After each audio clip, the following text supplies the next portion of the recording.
Call this meeting to order. Shauna, read the roll. Yes, sorry. Sorry. Howard. Here. Myers. Here. Redlin. Here.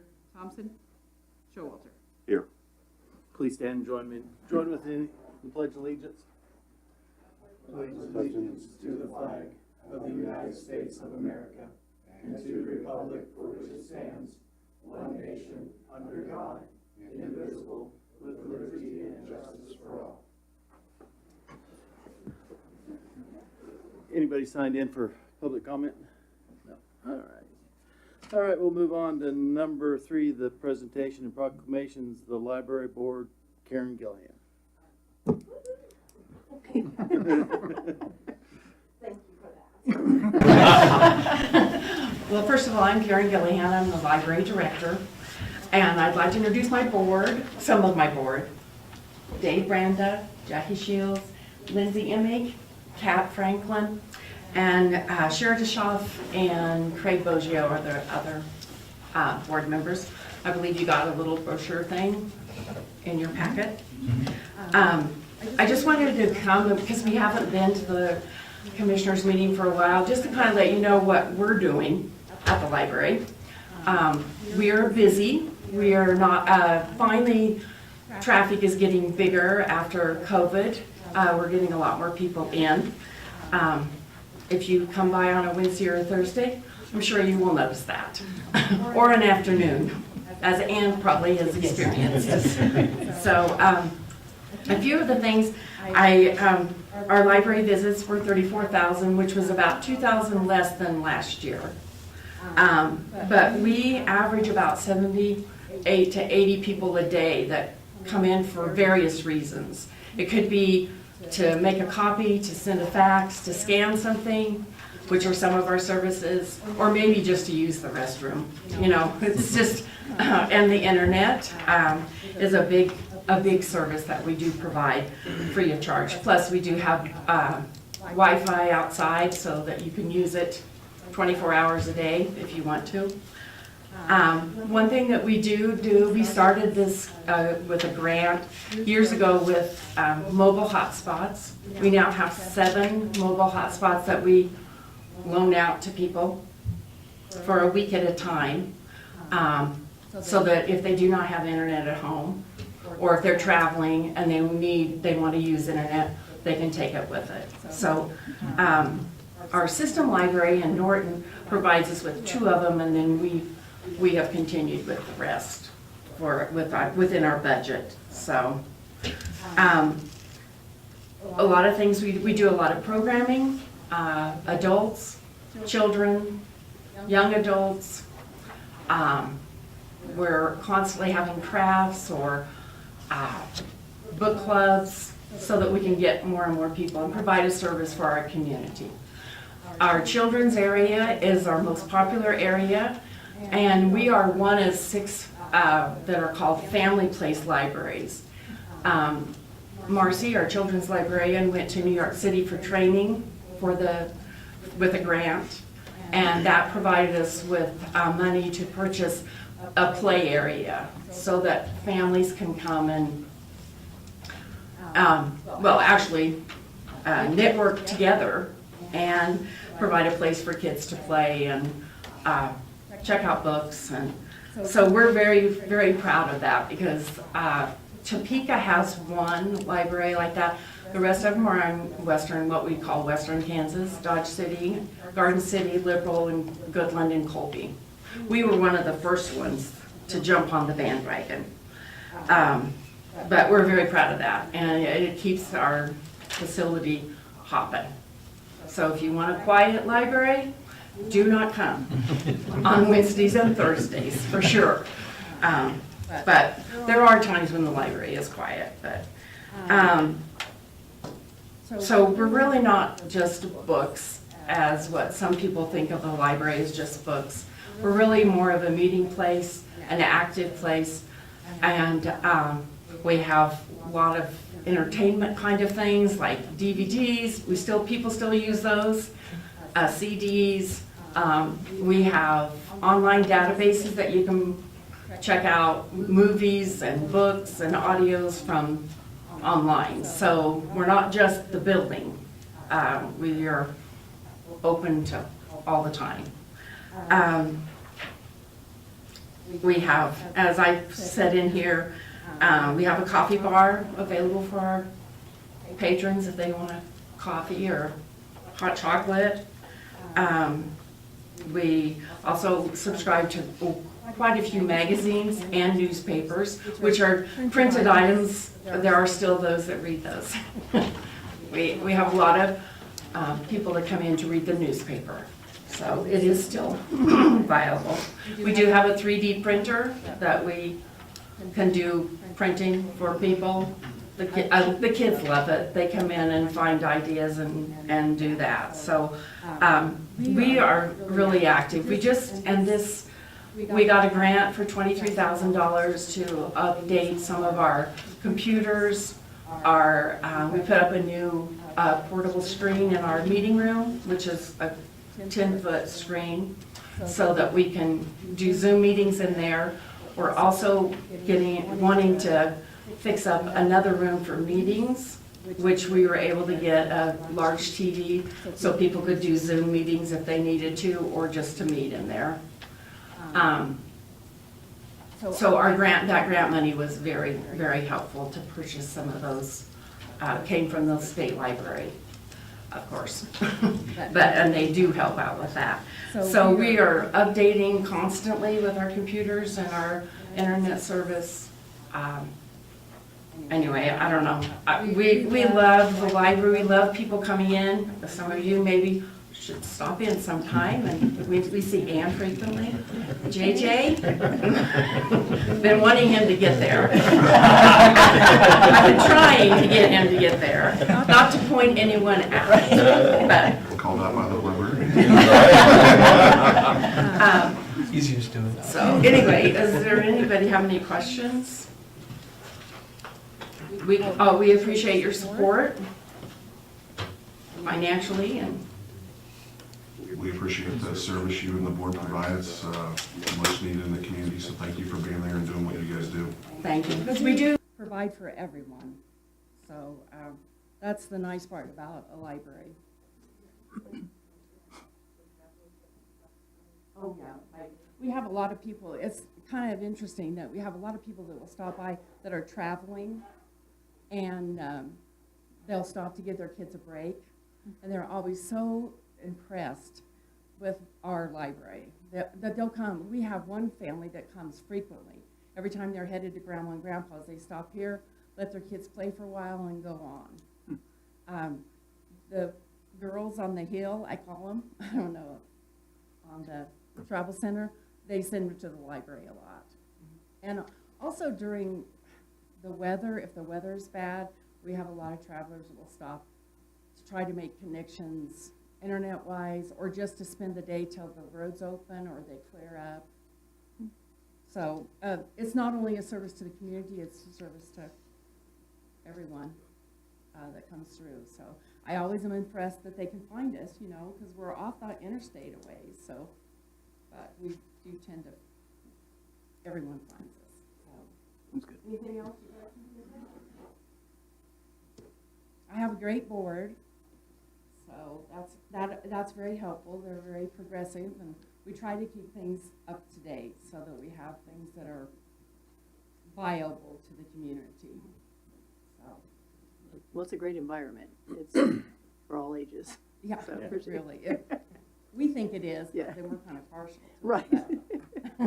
We do a lot of meetings. I might mention that we have the Kansas room, which is a small meeting room, but our meeting rooms are 40 to 50 times a month are booked for lots of, like, we home visits. Tracy Mann, he had a town hall meeting there. The day that we had someone in the Kansas room, McDonald's was meeting in there, and we had CropQuest meeting in one of our teen rooms, and so it is available for all those kinds of services. So,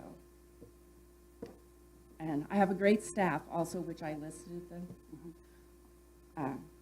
listed the staff. We just got full staff, and we're very lucky to have a great group of people. So if no one has any questions, I'll hush up. I'd like to thank the board and your staff for what you do. It's a really good thing for the community. Thank you. And Kent, do you have anything? I do have one thing as far as, I have some notes from Mayor Thompson, who's unable to be with us tonight, but he did state that, did want to state regarding the library, we have a wonderful library with a staff that truly cares about the well-being of its patrons. Thank you to Karen and all her supporting staff for all the work that they do. They further the development of both children and adults more than I think most of us realize. And we're lucky to have such a great asset in the community. So that was Aaron's comments. All right, we'll move on to number 4, the consent agenda. Looking for a motion for item A, February 7th, 2022 commission meeting minutes, and B, appropriation ordinances 2022-04 and 2022-04A and 2022-P04. So moved. Motion by Jason. Do I have a second? I'll second. Second by Brooke. Shauna, read the roll. Myers, Yes. Redlin, Yes. Showalter, Yes. Howard. Yes. Moving on to number 5, formal actions. The base grant applications. Kent? Commissioner Howard and the rest of the commissioners, Governor Kelly announced the launch of base grants, or a base program, Building a Stronger Economy program, on January 31st. So it's been a very short time ago. Mentioned this last meeting as a possible grant opportunity. The grant opportunity is administered by the Department of Commerce, and it has several criteria within it that's listed in your packet. We started working towards looking at a couple different areas, one regarding the industrial park and one regarding a housing area that could be a possibility. Did work with Andrew Bruner with EBH Engineering to develop some cost estimates, and those are included in your packet. Josh has listed it up on the board on a couple different areas, and I guess The first one we're looking at is the Westmore Addition Water and Sewer. And I guess we can take a look at the map first. I don't know, Andrew, did you want me to keep speaking about this, or did you want to speak to anything? This area is just north of 8th Street and Delau, and Andrew can probably point out a couple things regarding the map. And Yeah, so what we've got on there basically comes from the GIS mapping I think you guys have seen that we've done with the city. The darker, thicker green lines and the solid circles are existing sewer mains and sewer manholes. So you'll see up where we show DeLeo, Portland Drive, Wincott, am I saying that right? Wincott? And Westview Lane, there currently are no utilities. You'll see there's a thinner green line, and that's all kind of what we had proposed if this subdivision were to develop. That's where we'd locate those utilities. The nice thing about this area as far as sewer is concerned is everything's deep. So we've got a lot of different options to work with there. And water is kind of what water is. And talking with Neil, I've included Neil on some of this stuff, and talking with Kent too.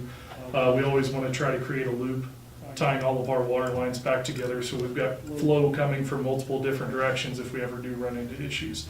That also eliminates the need for having flush hydrants on dead end lines and things like that. So a big part of the water side is, and you'll see it where the county shop is there. There currently is no line that runs down through there. That's the only other place you can tie to as you get up around that area, is to come clear south down to 8th Street. So that does eat up quite a bit of footage. of the water line to connect that loop. So that way we've got, again, that continual flow all the way around. So, like I said, that's what we came up with as far as water and sewer. I don't know if you guys have any questions about why we did what we did or anything like that. What do the red circles indicate? Red circles indicate proposed fire hydrants. The real big one down at the bottom is an existing one. Red circles are existing, or sorry, the smaller red circles are proposed fire hydrants. All the circles with X's are proposed water valves. Just so that way, if we're putting in a water line, we want to try to put those valves in so we can isolate things as best as possible. That way, if there's ever a future issue, it's easier. Instead of having to shut down 10 blocks worth of water lines, you can just do one. So, yeah. That's regarding the water and sewer utilities for the housing addition. And right after that in the packet is the streets. And I'll go back to the numbers regarding this at the end. We're just kind of reviewing what's actually proposed. In the streets, as you can see, they're pretty simple. Down there where DeLeo would tie in, we actually, standard, what we've used here recently is 31 feet, toe of curb to toe of curb. As far as the width, I think DeLeo's, it's quite a bit more than that. You can kind of see where it jogs in there from the west side. But we figured 31 feet was plenty wide enough for the residential streets. Plus, we only have 60 feet of right-of-way to work with through there. So we get any bigger and we really start impeding on those right-of-way lines. So that's kind of what we came up with for the streets. And this just follows the plat that was originally created in 1979. Whoever owned the property at that time, I'm forgetting the name right now quickly, but it was with the DeLisle.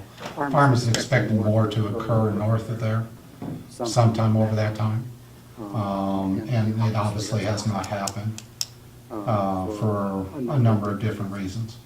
But with the planning already in place, it makes it easier for, especially on this short time frame, from the time the grant's announced on January 31st to when it needs to be submitted on February 28th, it's like, well, there's not much opportunity for anything else. And with a already platted area, the utilities fall into the areas that were already designated, and the streets fall into the areas already designated as well on the plat. And that's one of the reasons why you plat, why you go through the platting process at that time, is to get it set up so that it functions well for both those projects to be done. And that's why other areas of town, there really isn't another area of town that sets up like this to be able to do that. So, and I'll come back to the numbers because it's, I don't want to get bogged down in the numbers. I just want to show you the other part. The industrial park, as far as that map, Josh, let me show it. The first one shows the water and sewer utilities for the industrial park area. So currently, right now, out at the industrial park, the only sewer line that's existing, again, you can see the solid green dots and the thicker green line that's on the right side of that picture. That is the only sewer that is existing out there currently. So the estimates and what we worked up was to extend the sewer clear through the industrial area. Water's a little different story. Some water main was installed here a year ago, a little over a year ago by City Crews. So there's a fairly sizable line out there currently. That orange line that's on down there where the word says industrial loop, and it's kind of looped around already. There's things there that are already existing, and so really all we had to do was take the water to the west, those two lots, and loop it back around, because we kind of set ourselves up for future expansion there. So not quite as much work. Still a decent length of line that has to be put in, but we set ourselves up when we did that original project to be able to make it an easy transition over to adding these lines. So not quite as much as far as water, but about the same footage as far as sewer is concerned as Westmore. So just because there's nothing out there existing. Any questions about the utilities? What about the electrical? The electrical, and Dustin, talked with Dustin regarding that it would be easy enough to do when it's needed. He doesn't have it marked on here.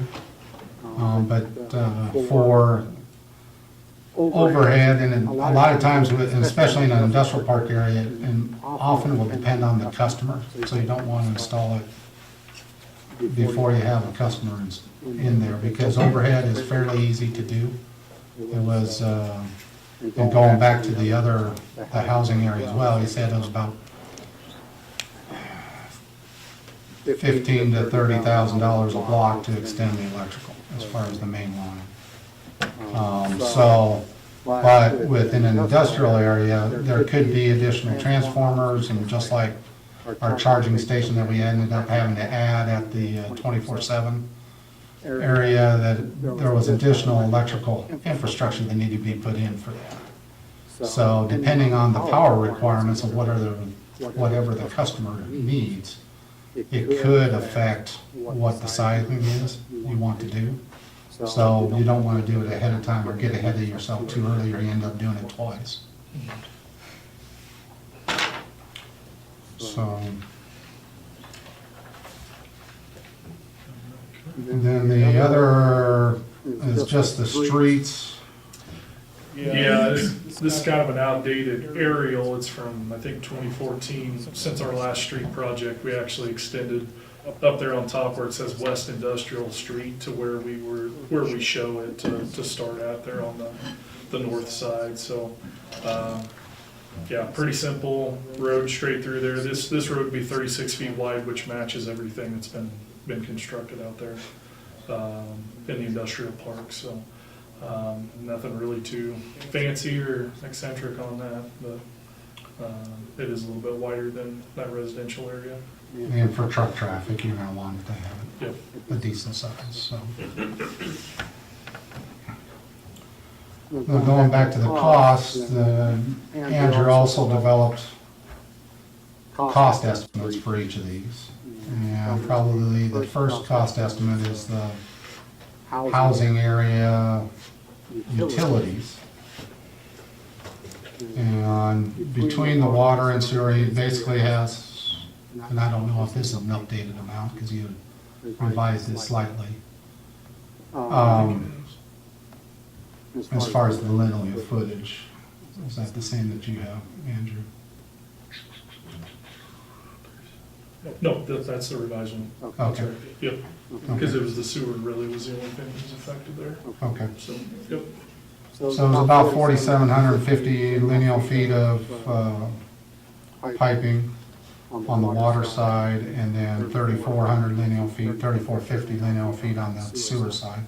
Those are the two big numbers within that category. That's what drives up the price. And he has the estimates, and I know it's a big number, but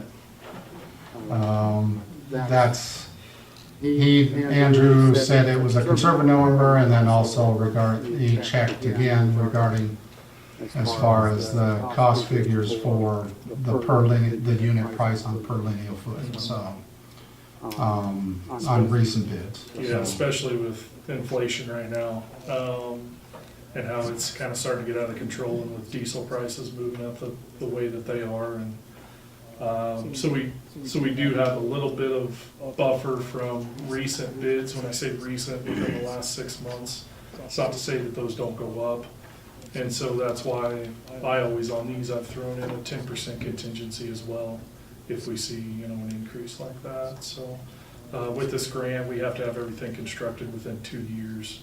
Right. But, then again, who knows? Nobody knows what's gonna happen. So So the total cost here is about just over $1 million. And if the grant was awarded, 75% of it paid and then 25% local.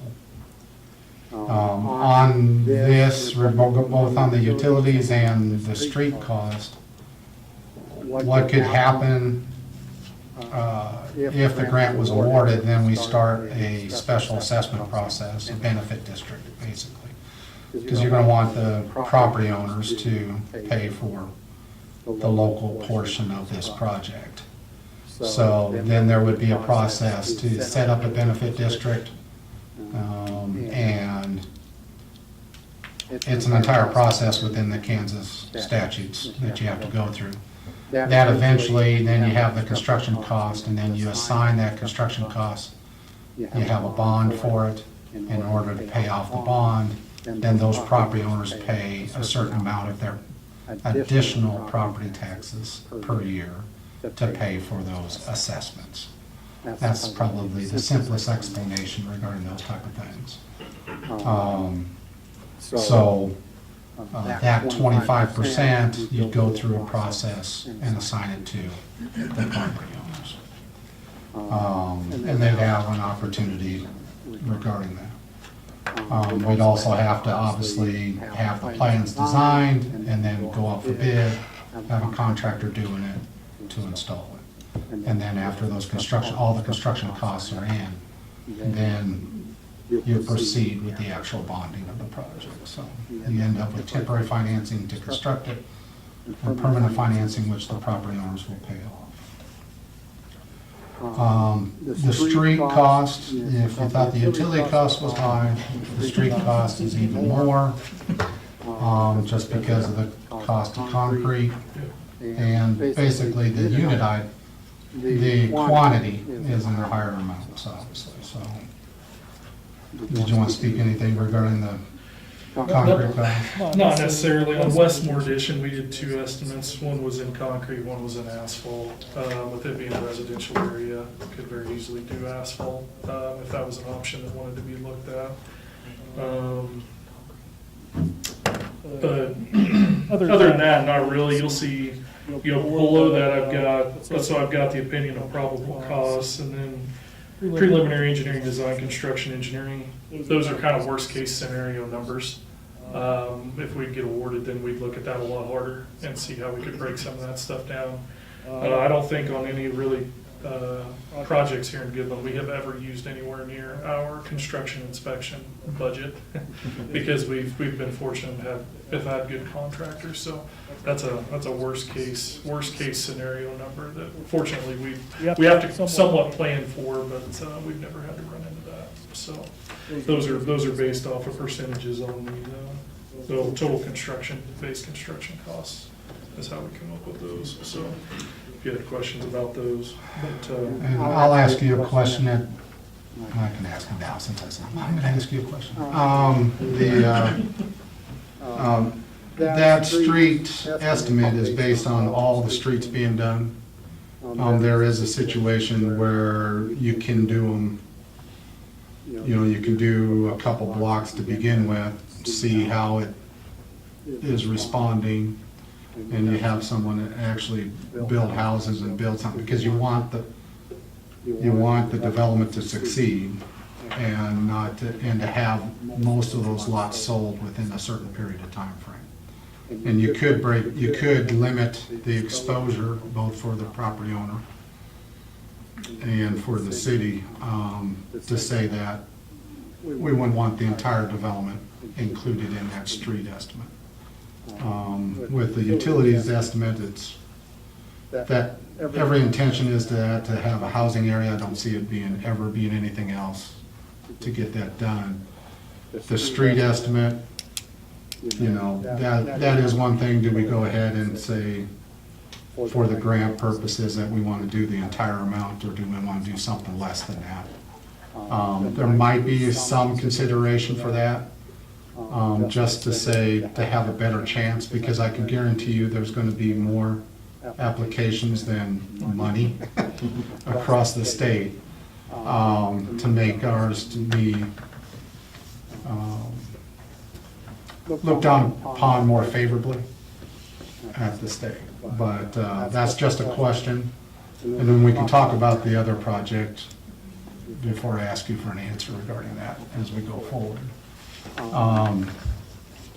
Now, the cost for the industrial park,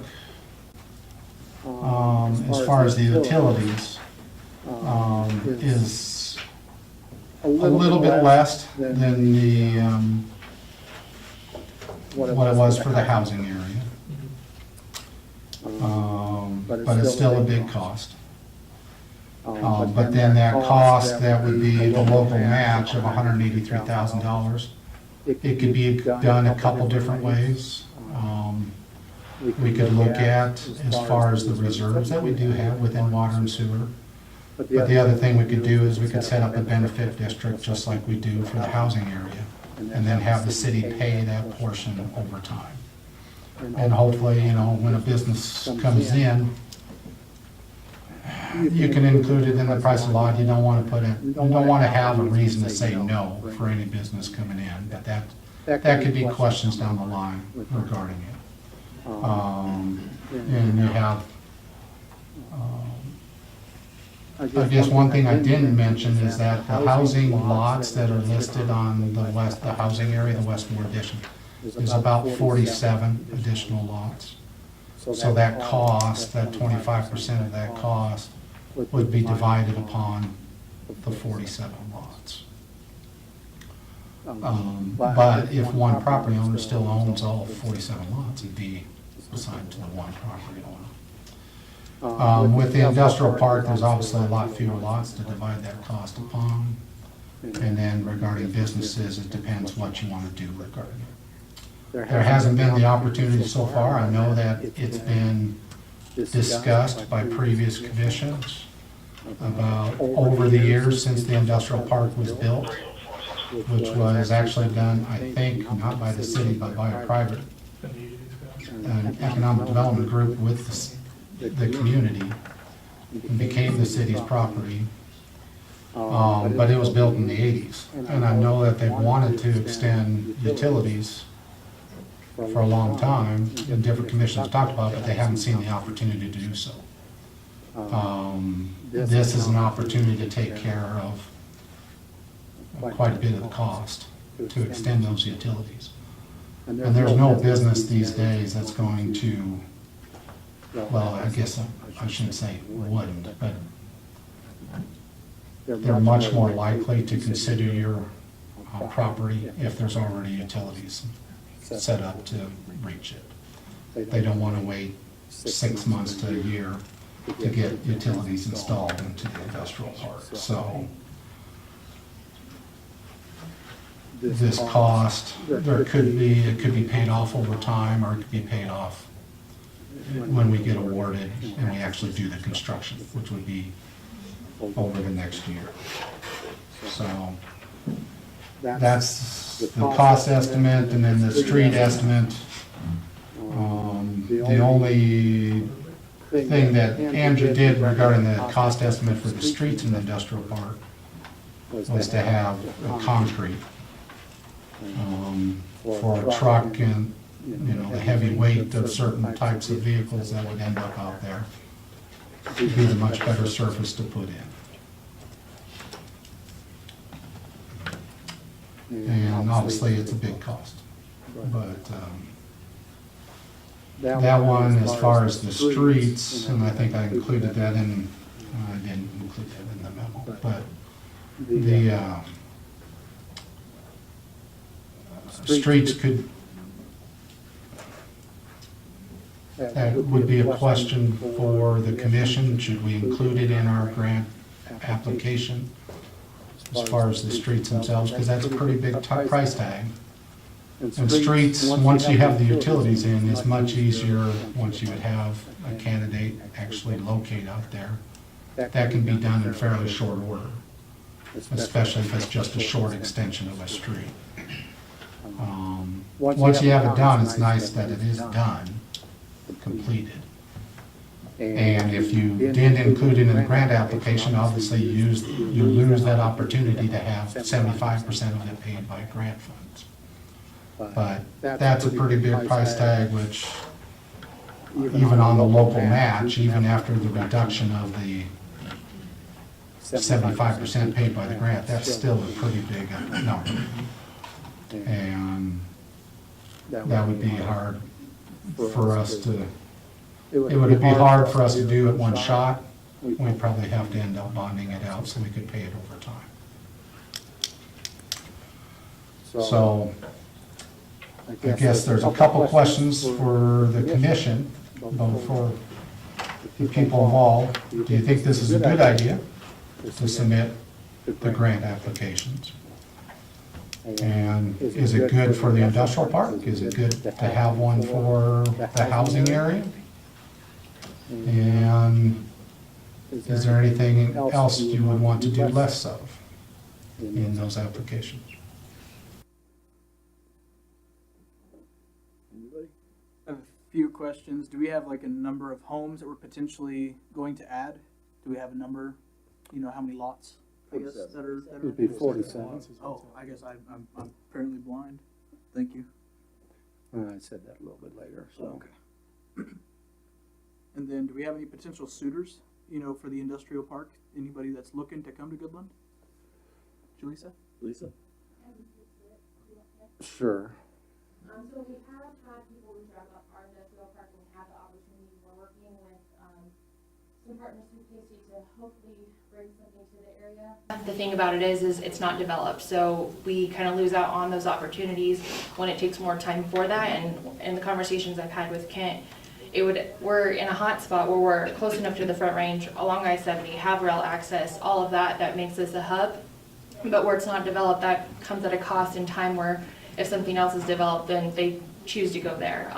Earlier, when I first started this position, we actually had 3 potential people looking to come to the area. They pulled out one, they were looking at ADM, the old ADM, and then that got sold. But we were trying to get them to move into the industrial park and start developing that. But the process to get it, kind of the infrastructure there, the cost and all of that, it was more than what they were willing to go for, and they went with a different location. So I think that we have the appeal and people are interested, but I think this would help us move forward in that, and especially with talking to several other people who have had people reach out to me directly about different opportunities. So I can't say specific names or specifics, but we do have the interest. So. My thoughts is we need both probably. Yes. You know, and it's just how much of each do we want to do, or do we want the whole thing or not?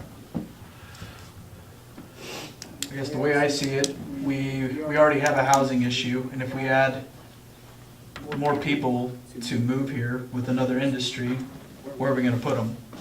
Right. Well, we've got if it's an opportunity for the grant, we might as well just go for it. Try for both. What's the deadline for this grant? It's next Monday. Yeah. The 28th at midnight. Hey, You're in about. They gave us a lot of time. This is one of the shorter turnarounds that we've ever had with a grant fund. So. That's really fast. I told Andrew before he got up there, he'd need to work on being an auctioneer.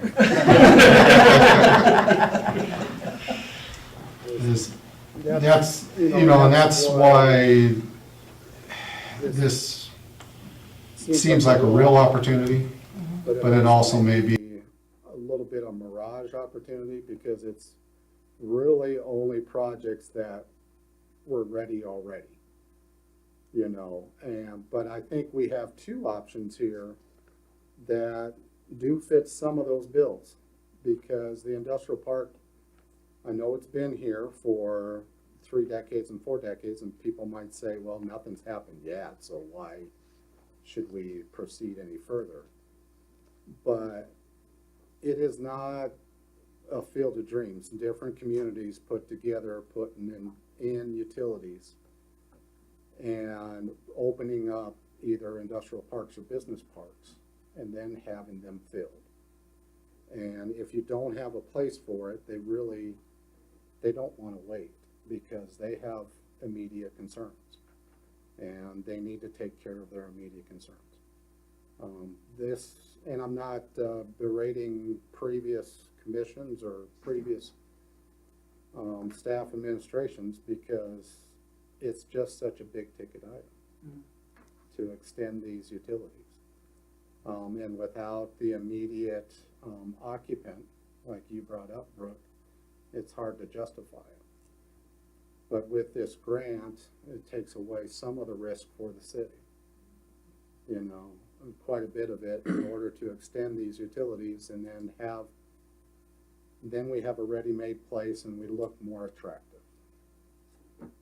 There's no guarantees, Right. but I think it puts us in a lot higher position. And Andrew, I don't know if you have anything else to say regarding the other communities that you end up working with, that if that fits those same criteria as well. No, I think you pretty much hit the nail on the head on, they're looking for ready to go spots. Right. So, Everybody wants to go, and not ready to. so I What, guess, what do you think, Jason? I guess my question is, if we, were to move forward with the residential project and we set up the special taxing district, what happens if we don't fill those lots? Who shoulders the burden for the cost? That is the risk sometimes, and it's for the property owner. The property owner of this particular piece, we've talked to a couple different times and said that this is a possibility. It would also, we would start the process to set up that benefit district as soon as we were notified of an award and start moving through those, and then you would have additional financial responsibility once that bonding process gets started. They submitted a letter over the weekend saying they are in support of the grant application and support us going through this opportunity. I think eventually there would have to be other folks involved to actually develop the property, because the person who currently owns property is not in that business. You need people who do that for a living and can shoulder that burden and understand the risks that are involved. The worst case scenario, and it's happened in different places, is you set up that benefit district, the property taxes start, all the investment is done, all the infrastructure is put in place, they're ready to sell, they don't sell, the developer ends up with the property, and then let's say all 47 lots do not sell. That's too much additional tax burden for that property owner, and they eventually let it go back on tax sale, and it ends up back in the city's hands. That's the very worst case scenario. The other thing that I think is in support of our having the application for the housing is that the housing study was just completed that shows there is demand. And I think there's anecdotal evidence as well regarding it, just from different folks looking for additional places to, and enough places close together.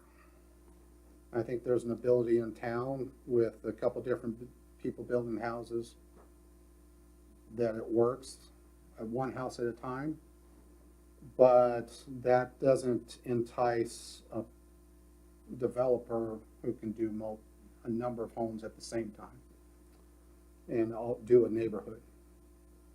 This is one opportunity to just kind of group a new set of homes together. And that, I think, would have appeal so that it wouldn't happen as far as the entire development. But there is a risk involved.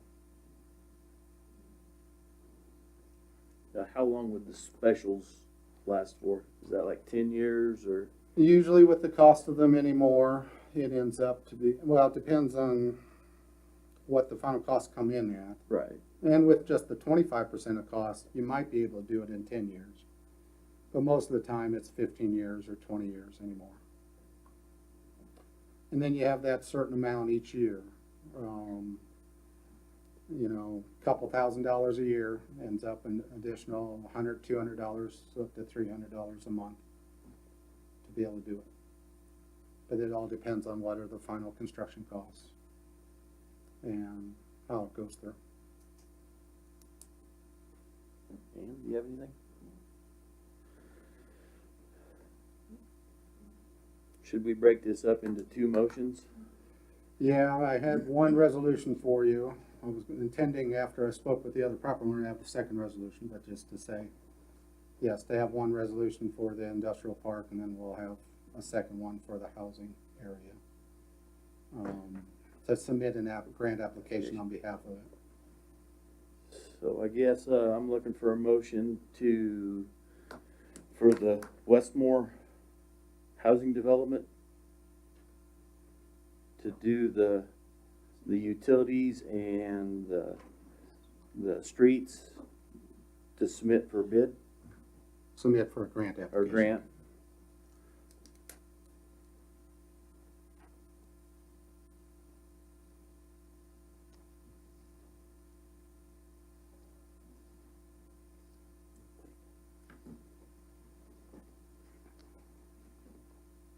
Actually, the first resolution that's put before you is resolution number 1580, which is a resolution submit a grant application for the utilities in the City of Goodland Industrial Park. And then, Oh, right there. yeah, at the beginning of the packet of materials. And then the second resolution would be resolution number 1582 for the, if you want us to submit an application on behalf of the housing area. I guess we'll strike the first request. How about a request for resolution 1580, the utility part of the industrial park grant application request? And if you want to add the streets to it, you can. We can make an adjustment to the resolution to say, include that part. If not, it's fine with just the utilities.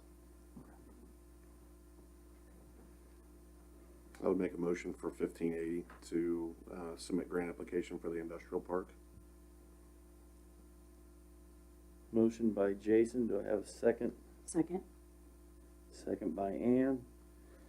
Shauna, read the roll. No. Myers, Yes.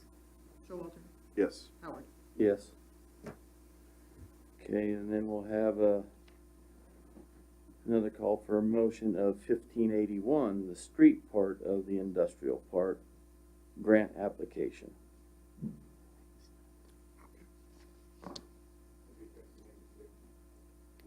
Because we have one in the later part that's already designated 1581, so it'd be Okay, 1582. 2.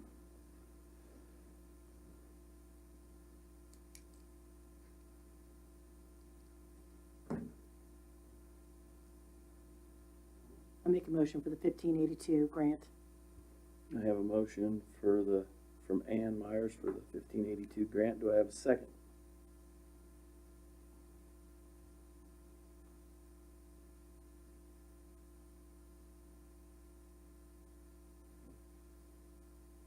I'll second that. Motion by me. Shauna, read the roll. Myers, Yes. Howard, Yes. Redlin, Yes. Showalter. Yes. All right, moving on to the Westmore utilities. What will those be? 1580 what? 3 then. Okay, 1580, moving on to the Westmore, looking for a motion for the utilities for the Westmore Housing Development Utilities. Application for a grant.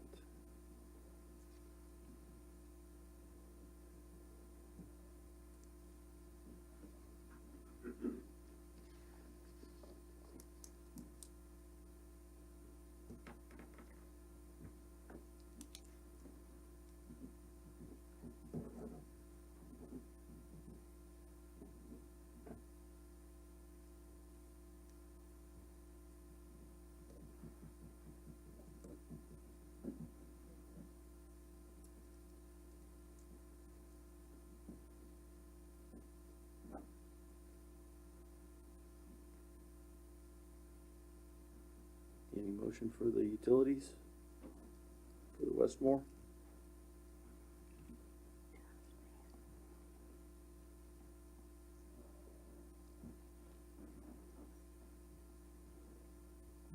Can I make the motion?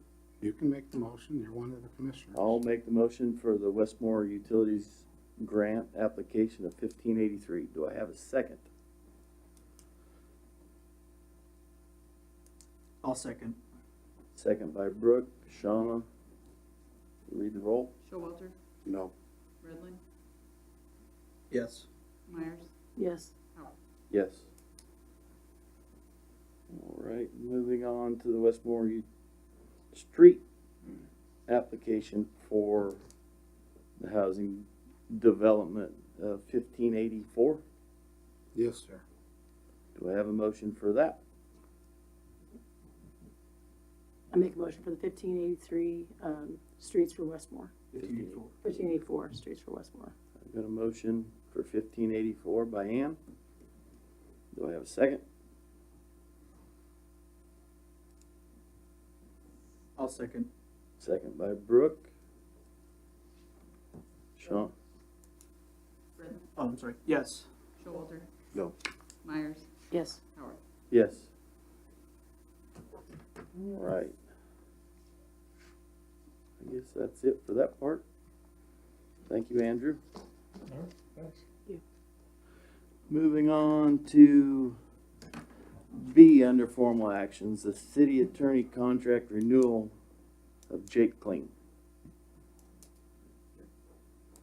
Kent? Members of the commission,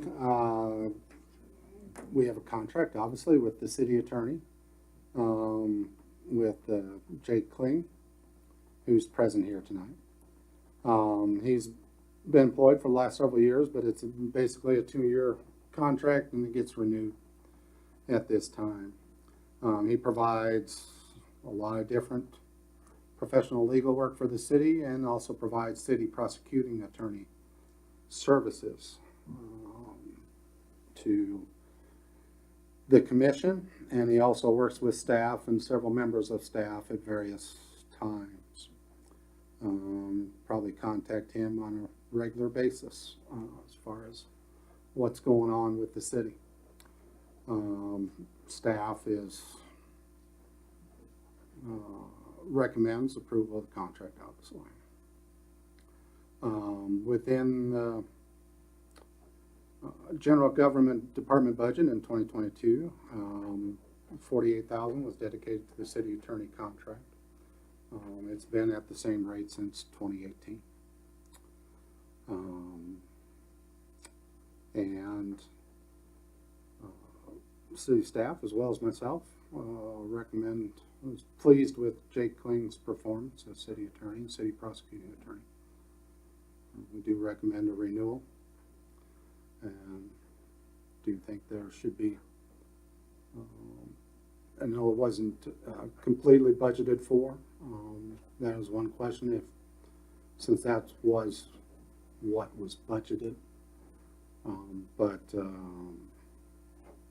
haven't been made aware of it before now. For the amount is the one question regarding it. But I do think that there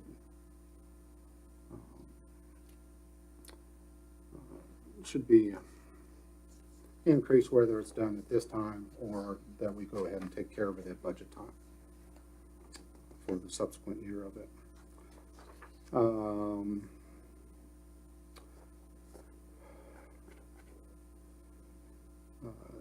I will read Mayor Thompson's comment. Says he has no problem with renewing Jake's contract. I do agree that he's due for a raise. He would advocate for a $2,500 increase if there's available funds in the budget. He's done good work for the last several years for the city and deserves an increase based on merit. This falls in line with the raise regarding another recent contract. It's not an unreasonable amount, he states. So, I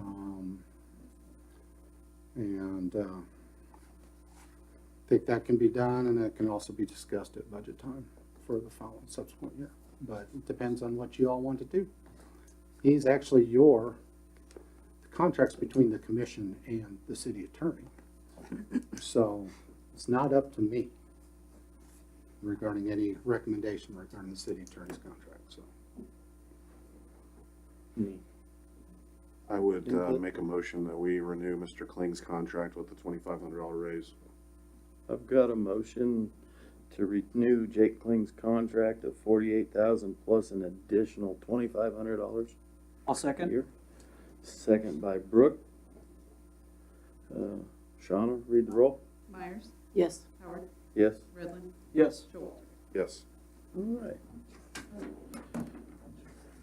Moving on to the Construction Board and Trade Appeals, new appointments, Riley O'Hare and Cale Eli. Kent?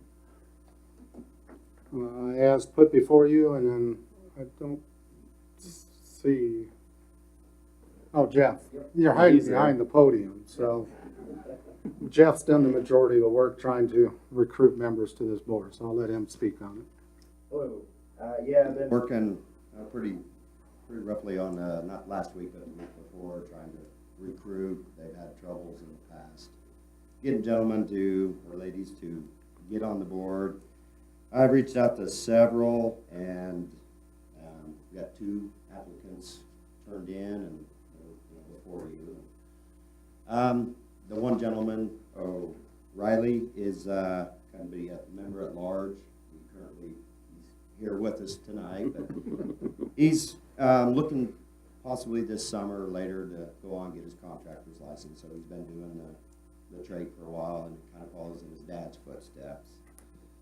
And Cale Eli, not 100% real familiar with him. I visited with him on the phone. He's too busy, but he'd be the master mechanical for the Board of Appeals, and he works for Plains Heating and Air Conditioning.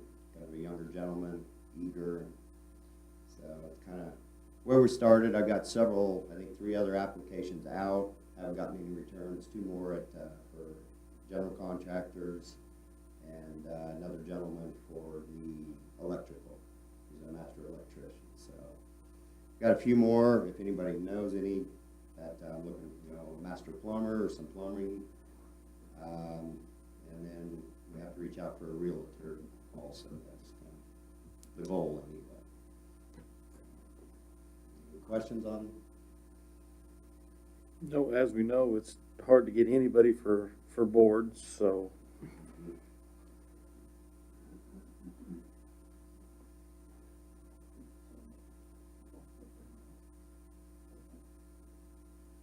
Certainly can to talk to him, or you can find out whether Jeff's already talked to Okay. a person. I just didn't know if it was like appropriate to do that. It could.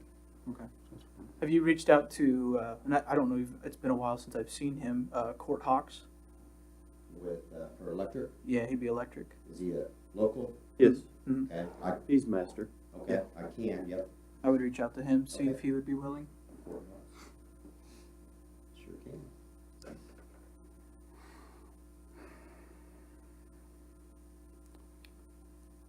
There's 7 members total that could possibly be on this board. What Brian James stated earlier is the most they've ever had is 5 members on this board. And included in your packet, the information from the code section as far as the requirements for what each one is. A residential contractor, a general commercial contractor, a master electrician, a master plumber, a master mechanic, 1 realtor, and 1 member at large. And there also is 2 others. There'd be Ex officio members as far be as, a fireman and then myself, but we wouldn't vote. We just Yeah. Sure.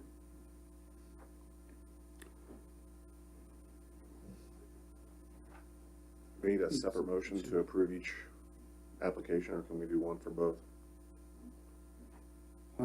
let's do them separate, so it's, Do we need to approve the motion for the Board of Trades?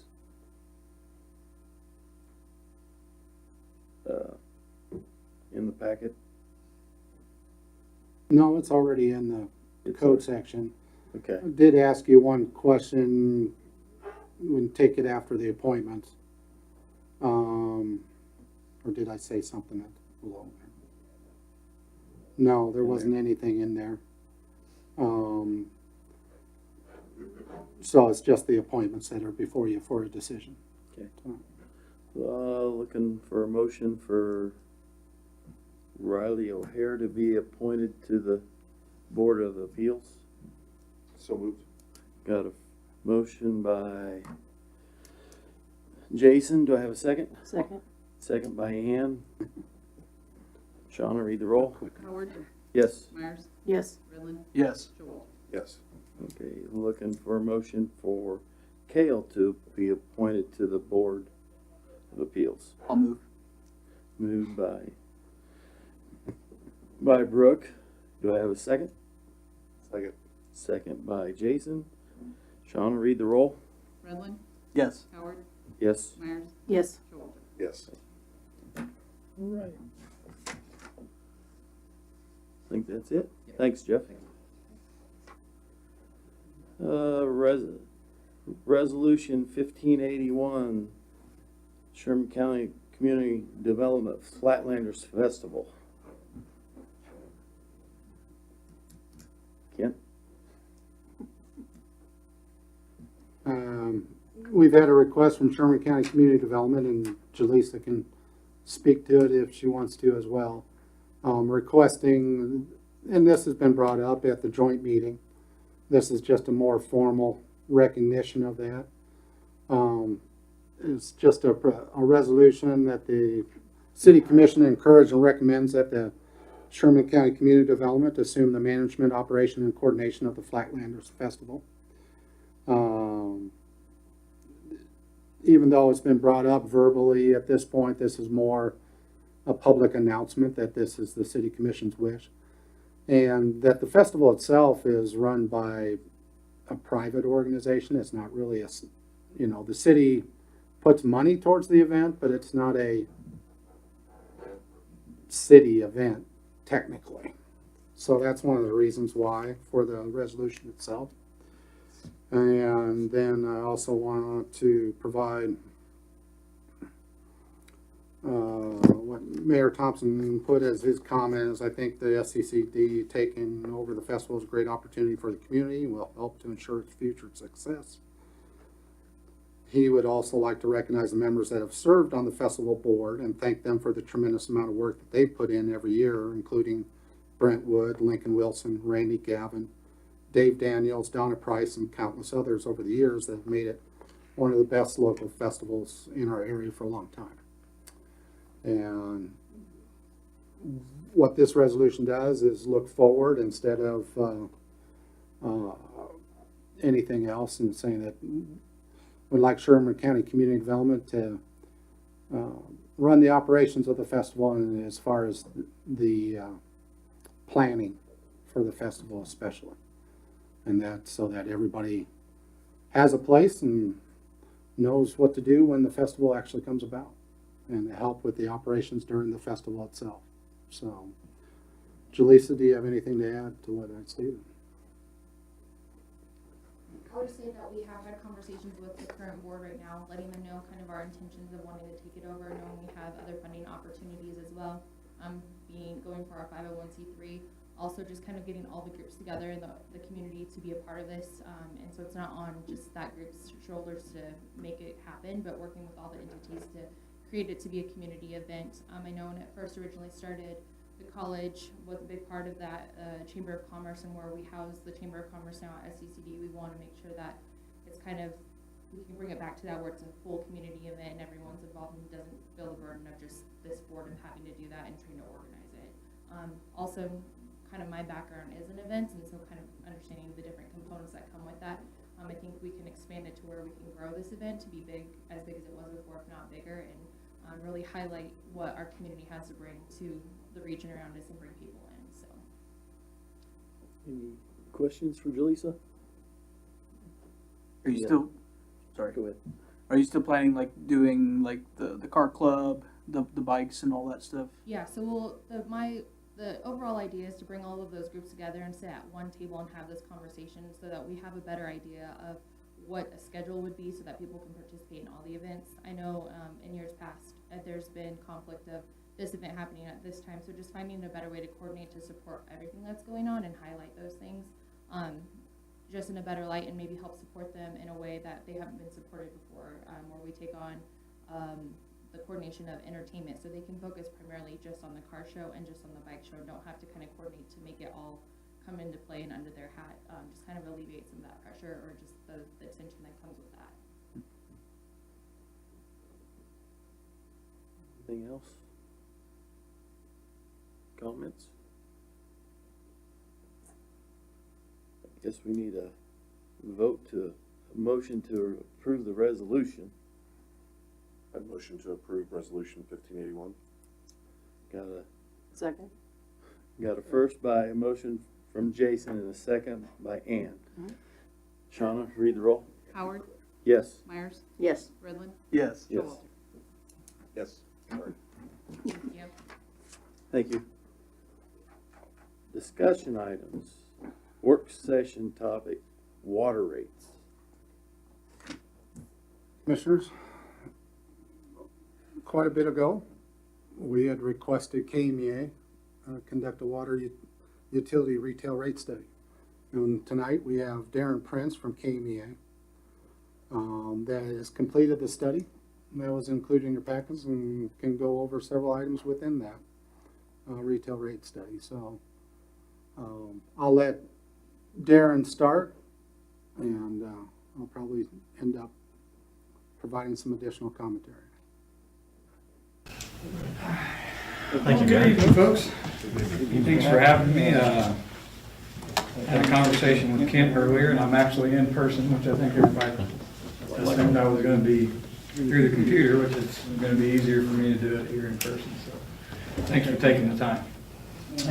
Josh, if you can pop the rate study up there.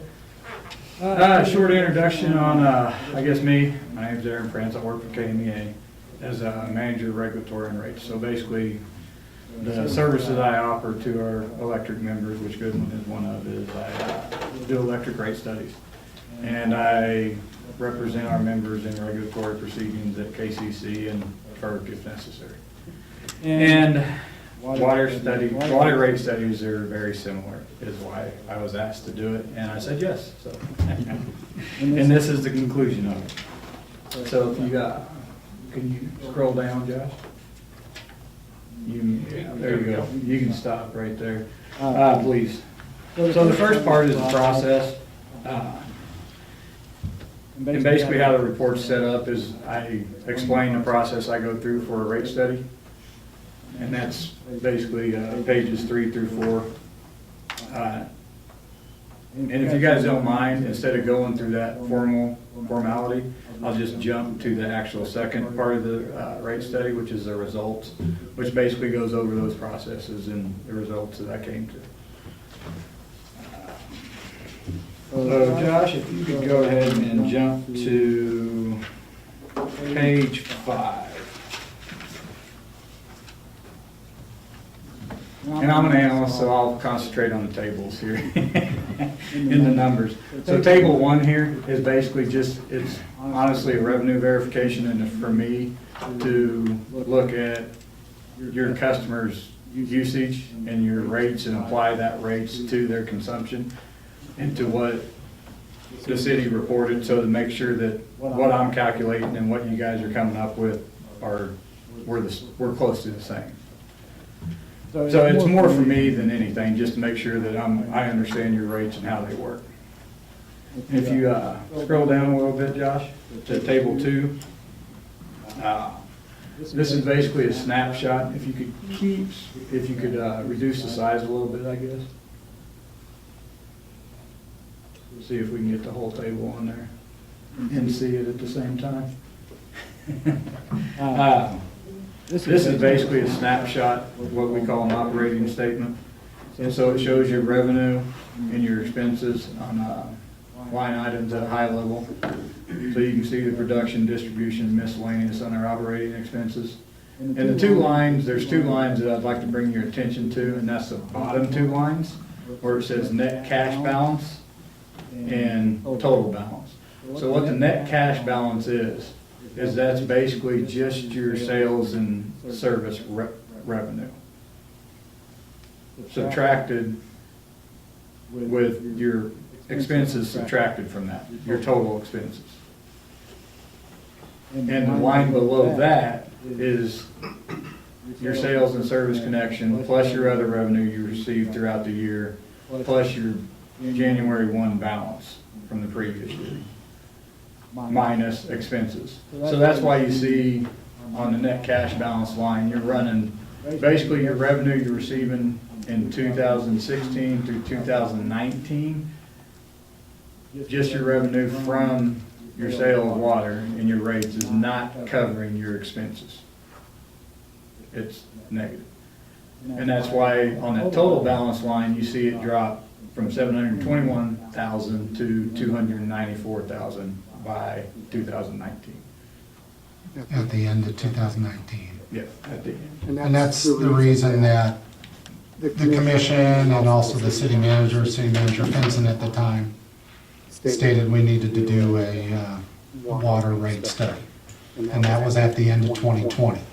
Because they noticed this drop, and if we had continued on that trajectory, it would have had even more severe consequences. But that's where we started contacting KMEA at the end of 2020 to conduct this study. So I will tell you, it does get better. So if you can scroll on down, Josh. Let's stop there. So normalization, what the normalization adjustment is, a high-level description of it, is basically I need, since I was looking at your rate, since I was looking at your operating statement and you were losing money, I wanted to be able to develop rate designs that I could plug in new rates to see how much revenue it created.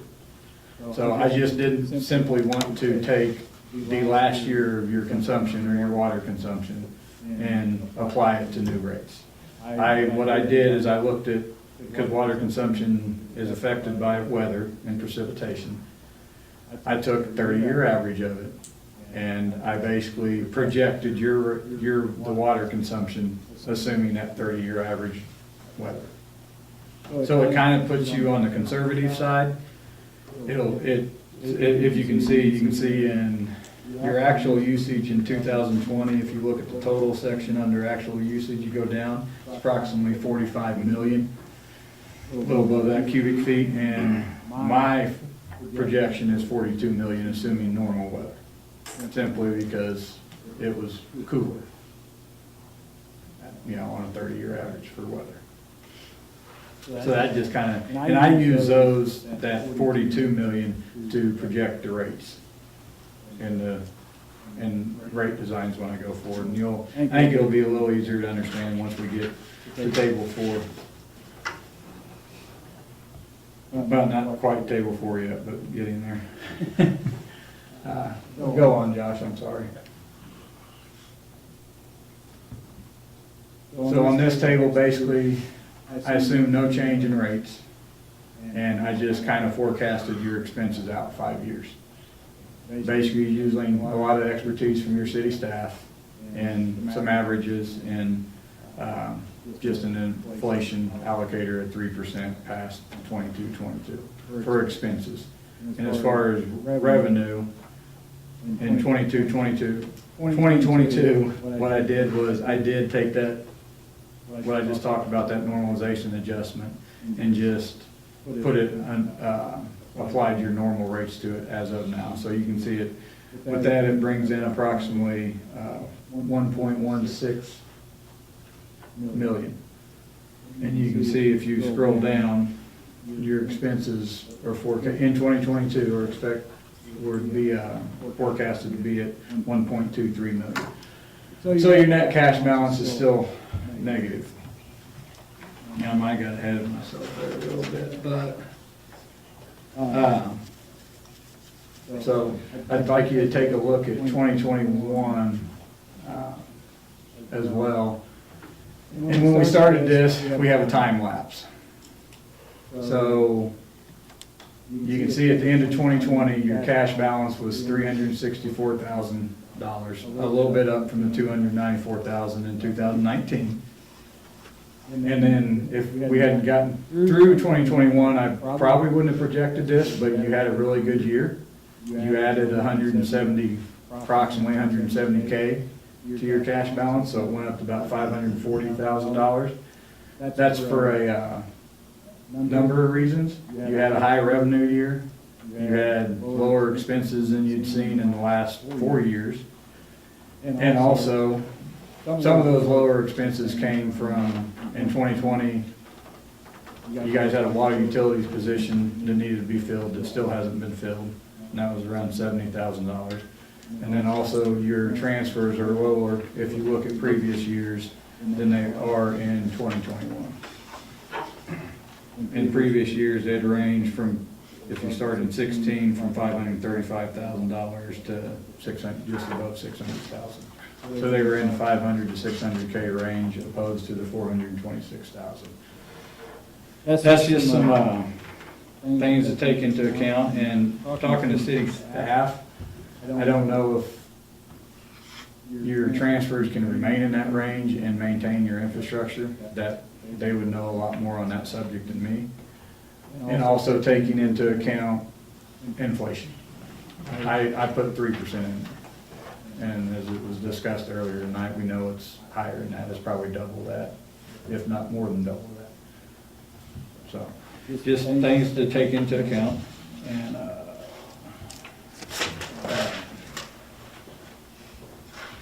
all right, so basically where I go from here is I started designing rates just to kind of see what rates would cover revenue or expenses. So if you could scroll down, Josh, thanks. Keep going to table 5.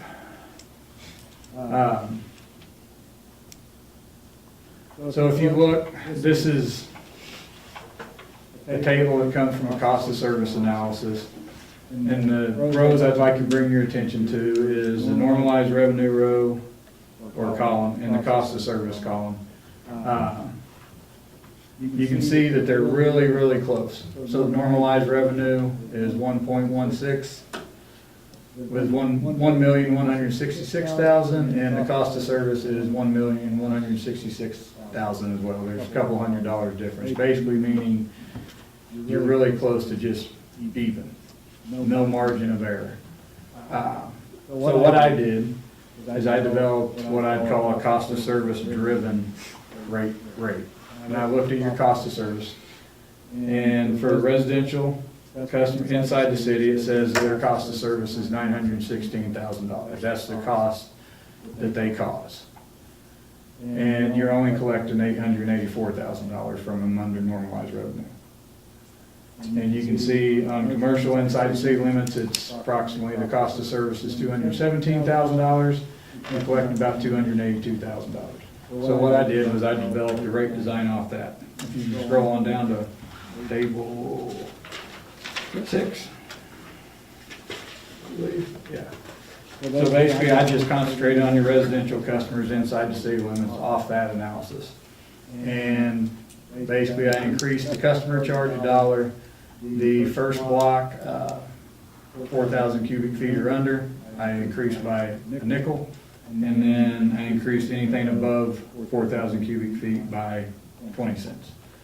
And this basically shows the current bill under your current rates, the new bill under that rate design, and then the percentage increase it would be to the customer.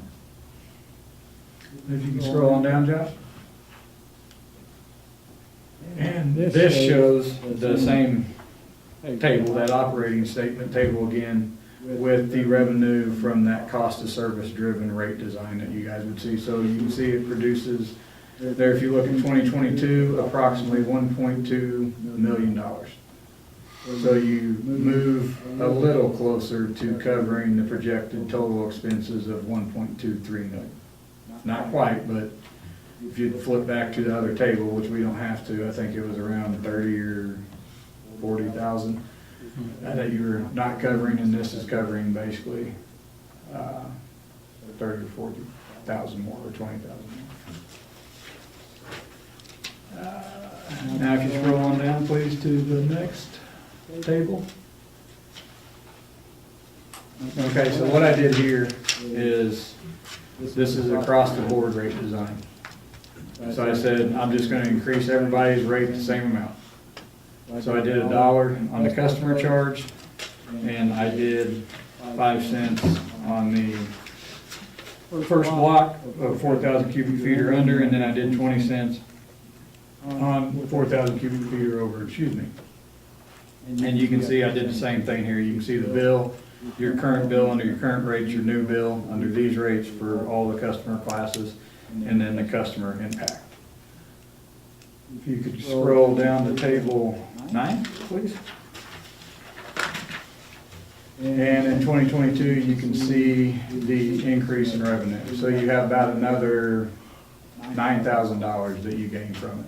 It goes from the cost of service driven was about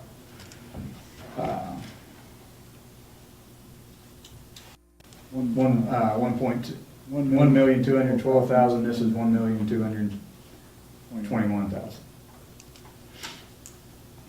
So if you look, you close that gap there a little more. This is a 10,000. You still got a $10,000 gap. Now that's from sales, just revenue coming from sales. If you look at your total balance, you are running positive. You can see in 2021, your actual is 540,000 in your balance now, and under this forecast, you'll run up to approximately 750,000. After 4 years. After 4 years, yes. And that's assuming 3% inflation on the expenses and 0.5% growth of revenue every year.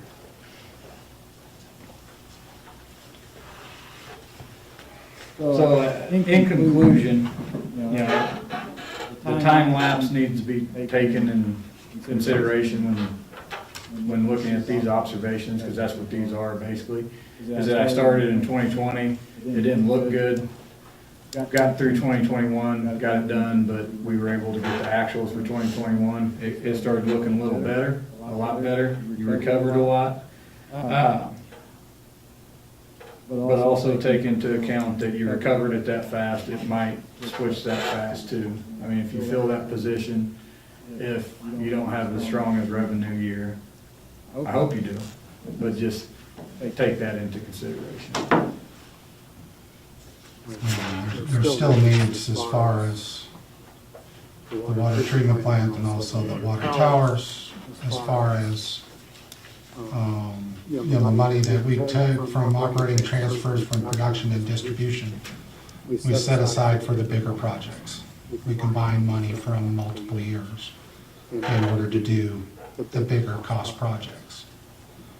And there should be regular things that we're doing on a regular basis and replacing water mains, making adjustments and making some repairs on the water towers as well as the water treatment plant.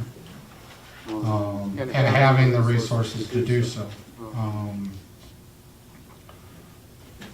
That's why you end up with a cash balance that does look significant.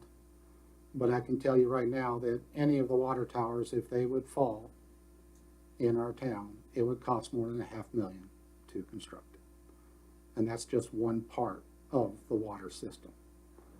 We need to change out a certain number of fire hydrants every year. We need to change out water mains. We have miles upon miles. I don't know the exact mileage yet. Neil will tell me at some point. But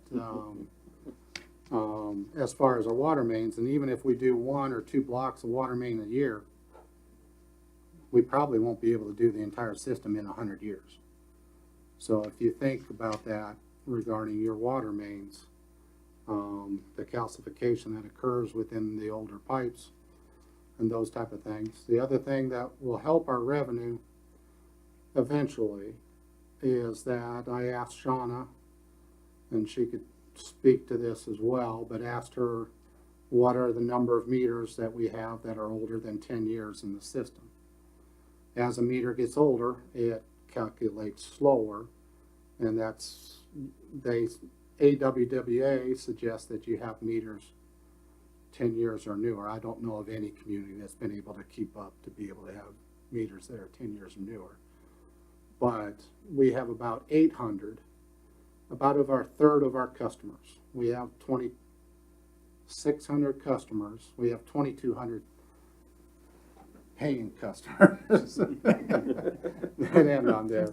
Because some of those meters are city facilities and there's others that are combined, those type of things. But 800 of the 2,600 meters are more older than 2010. As we replace those meters, we will get some additional revenue because a newer meter reads better than a 20-year-old meter. But it's not going to make up this difference. This is calculated as far as the recommendation that came from Darren and in discussion with other staff members regarding it to be somewhat conservative. We're just trying to get back to even so that our net balance on an annual basis with the transfers in the 500 to 600K range, so we can do some of those larger projects, ends up so that we're treading water and able to keep that balance where it's at. And then the total cost, and that's why I included down below the municipal water rate comparison, had a number of similar sized communities, and Josh, you can scroll down if you'd like. Because I appreciate what Darren did, but we discussed multiple times as far as how to compare different communities. And go ahead to the, oh, it's on the other one, sorry, Josh. Had a number of communities as far as what is our rate, and used 5,000 gallons, which is a pretty common winter usage, depending on the size, number of people in the residence. And I converted it to gallons because I can't figure out cubic feet yet. So, and for most other folks. But that shows you of 16 communities, we're 10 of all those communities that are pretty similar in size. But then I showed the next one, which shows just the ones that have water treatment plants. And you can see that we're third. And I would suggest to you that some of those communities that don't have a water treatment plant yet will have one in their very near future, just as they keep adding regulations on as far as the water quality. And I'm sure Andrew can speak to that regarding a couple of the communities, other communities that EDH works with. And then tried to do a summer usage because we're in western Kansas, so we have different usage for people. And we do want to encourage people to have something green on the outside of the house. And the average usage, and Shauna did a calculation regarding it, was around 15,000 gallons. Obviously, there's some people, and it's just like with the winter use. There's quite a few customers that use quite a bit more than that, and there's some people that don't water at all in the summer, and obviously use far less than that. But you notice here that, and this is with the current rate structure, where we're at. We're right in the middle, 8th out of the 16 communities, and then again with the water treatment plant, the only one that's cheaper is Hugot. So when people say regarding our water rates, whether they're high or low, this gives an actual comparison. So, I guess, what are your questions or concerns or comments about this? Well, repairs are gonna be going up and up, and we've got a water plant to take care of that's eventually gonna need more repairs, and new media again. Wells don't last forever. They need to get new motors, new piping and everything in them too every once in a while. So we need to do something. And we need to do it instead of waiting 5 or 6 years and go, hey, we gotta really raise the water rate. We need to do it gently for the residents of our town. I think one thing that caught my eye, as far as the rate design, was the piece about the low-income residential, that wouldn't change for low-income residents. I think that's important to note, that, you know, people that are already struggling to make ends meet are not gonna see a rate increase.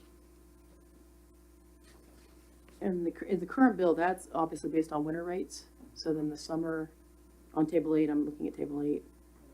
Well, so this is gonna get complicated. That's in cubic feet. Okay. Not gallons. So what I did there was I actually just did an average consumption for the whole year. Okay, I didn't do a summer or winter split. okay. So that's just basically taking your total bills from each type of customer and divided by total consumption. For most Divided. customers, it would end up less than $2 a month based Yeah. on the average usage. Based on that. Now, if you have higher, during the summer, you'll end up with a little bit more. But as far as just average usage, it would end up a little bit less than $2. The goal with that was to also, if you have higher usage, I hit it with 20 cents increase if you go above 4,000 cubic feet. So if you want that green and grass and you have that type of money, then you can control your bill somewhat. You know if you go above that and want to water your grass that much or whatever you do, you know you're going to get hit with that bill, and that's your choice. Or you can not consume things. And 4,000 cubic feet's right around 28,000 gallon, right?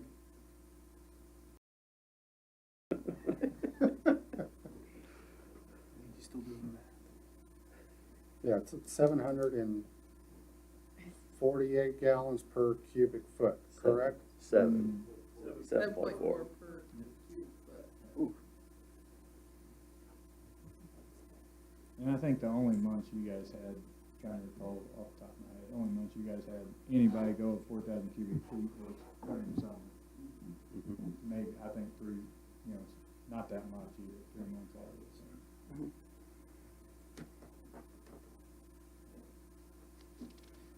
Were there any other questions about the report or any other area you guys want an electric joint action agency with? We'd be more than happy. And what we need to do, or what staff is looking for at this point, is give direction. Should staff go ahead and draft an ordinance to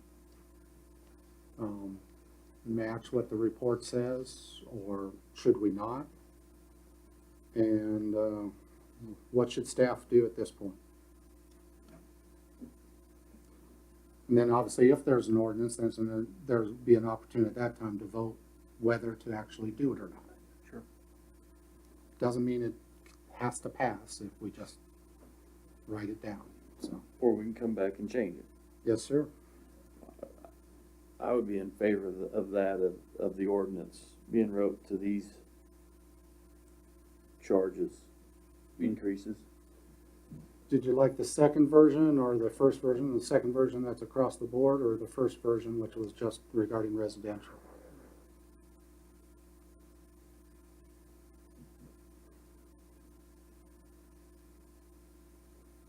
I think my preference would be across the board.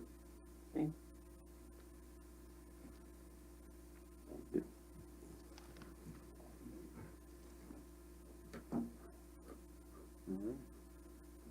Anything else for Darren? Or let him in? Driving out here. Thank you Thanks very for much. showing up. Thank you. Have a good evening. You as well. All right, item B under discussion, item handyman contractor. Jeff?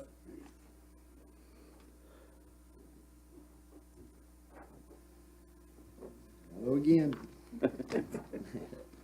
Well, this is a new thing that I've been doing a little research on through a couple other communities.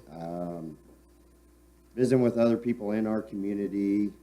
Got several people that are doing handyman contractor stuff that are licensed, nothing. Been trying to run them down, catch up with them, tell them what they can and can't do. And most a lot of time in the realm, they start getting into the contractor's work. And it's kind of causing some conflict. And a lot of people in the community look to have some work done. And, no disrespect to the contractors, but they want to do the big jobs. They're busy. And somebody needs a front door replaced or something like that. That's kind of what we're looking for in the handyman realm. Just a thing we're still doing a little research on. Things I've kind of come up with is would be drywall install and repair. No structure, no building new walls, just take off, put on, or put new on, and tape texture. Also repair and install fencing. Minor drywall, and then some siding, replacing siding there. Also doing little repair structures, non-structural work, replacing doors and windows. Those are kind of the things we're looking into. See if something like that would interest, you guys, interest the public, and I've gotten a lot of positive feedback from the public people. Something to be interested in and looking into. So, still doing some more research on it, but it's wanted to present that to you. That's something I'm kind of exploring, and I'm going to talk to another community this week about what they require for insurance or a bond for these gentlemen, and how to actually implement them, whether it's they do it by so many years experience, and in that realm, kind of where we go for it. That's kind of where I'm at on that. Anybody have any questions on, comments on that? So at current, we don't require anything for handyman, is that correct? No, that's you see their cars laying all over town, and yeah, and most generally, some of them are doing okay, but then you get the others that start reaching into that contractor work, and yeah, that's where we need to come up with something so they know what their legal role is for the city. I think the most important part of it is insurance. Because I use an example, you've got somebody in there, handyman in painting your kitchen. He's painting over your glass top cooktop stove, and he drops that brush and he cracks it. Who pays for the new stove? It should be the handyman. Insurance is a big thing. I have to pay insurance. They need to do it too.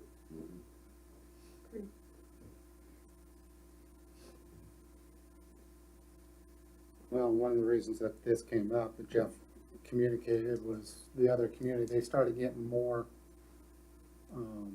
people actually taking care of their permits or letting the city know when things were going on, so that there could be a measurement against the criteria of whether it's actual general contractor work or a lesser contractor work.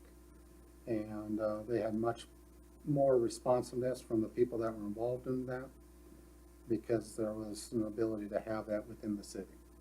So,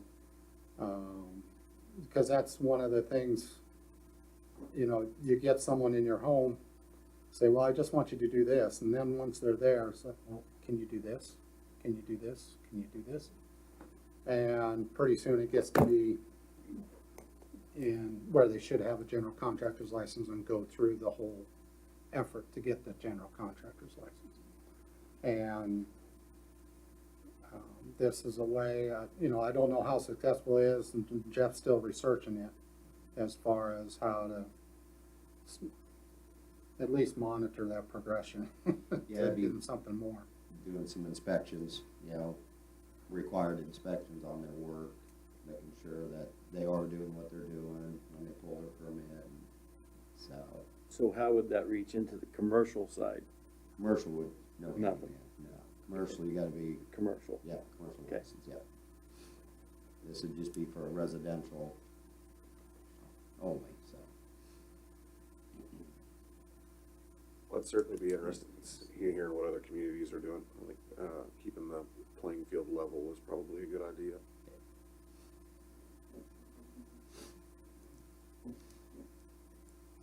Any other thoughts or questions?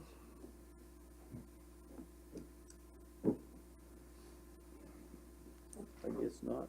Thank you. Thanks, Jeff.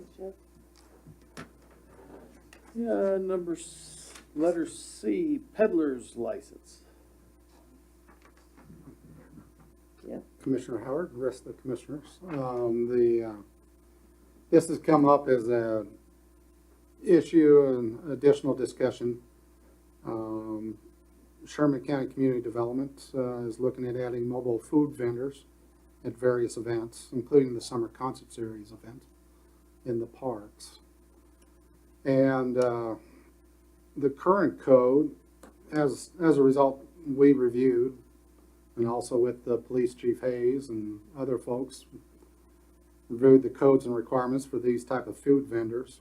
The current code only has items identified within the peddler's license realm. Well, and that gets into, I'm used to in a number of other situations of some different concerns that are developed with regarding mobile food vendors or just mobile vendors in general. The peddler's licensing, how that's created, or the concerns that have come about from it, are because the peddler is visiting individual houses. It's coming to your house. They're knocking on Jason's door or knocking on Ann's door and saying they're coming to your house. So there's a separate set of concerns for people coming directly to the house. For a mobile vendor or a mobile food vendor, you're basically going to the vendor. But then there's a separate set of issues that come about regarding mobile food vendors. A lot of it has to do with location. Where are they setting up? Do they have permission to set up there? Are they blocking the right of way? Are they blocking any portion of the right of way? How long are they going to be there? Do they have electrical attached to it? There also gets to be within the fire department regarding mobile food vendors. Do they have, and also the health department, are they operating safely? And you've been involved with different types of things with mobile food vendors. You know all the various things that you've had to go through for those type of situations. And it's a common thing it's kind of exploded over the last 5-10 years as far as mobile food vendors. And it's impacting a lot more communities than it was previously. And so it's not surprising that it comes on the listserv, the various listservs of the statewide communities at various times when the next set of communities have to start dealing with these type of things. But we don't have anything currently in the code that addresses some of the concerns that could come up regarding mobile food vendors. And a lot of it has to do with, are you where you're supposed to be? You know, we do end up with vendors in different locations at times, but we're not apprised of it. The other thing that's important to the city is that and also to other merchants, to the brick and mortar merchants, is they have to take care of all the reporting to the state in a timely manner. We obviously want to make sure from a city's point of view that the mobile vendors are also appropriate with the state and that they're filing their sales tax reports appropriately. And they got that all taken care of. Or if there's a problem that develops after they've been at the site, do we have contact information to be able to track those people down? So that's some of the basic information that's regarding it. I guess pass along to Chief Hayes or Jaleesa to describe some other things regarding it.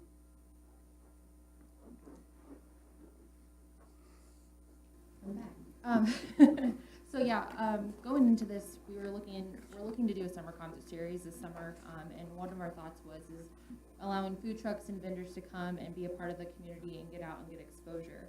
With that, also going on to the Flatlanders and just different events that we have going on here, we don't have an actual vendors packet that we send out that has all the requirements that our brick and mortar restaurants or vendors have to have in place.